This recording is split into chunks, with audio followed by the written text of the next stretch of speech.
Сәлем қыздар, қазіргі хит болып жатқан тары пирогты мен де жасап көрдім. Сіздерде алда ораза келе жатыр, ауызашарға жасасаңыздар үлдегі үлкен кісілер қуанып қалушы еді.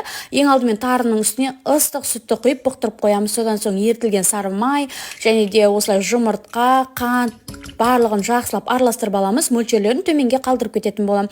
Және де ұн салып, разрыхитель салып, жұмсақ қамыр илеп бір шетке алып қоя тұрасыздар. Содан соң осылай қаймақ, қант және де жұмыртқа, жағы біздің тарымызды саламыз, және де үстіне сгущенка салсаңыздар да болады, немесе осылай мен сияқты ванилин салсаңыздар да болады. Содан соң 2 ас қасық кукурузный крахмал салып, барлығын жақсылап араластырып аламыз. Және де пешімізді дайындап қоямыз.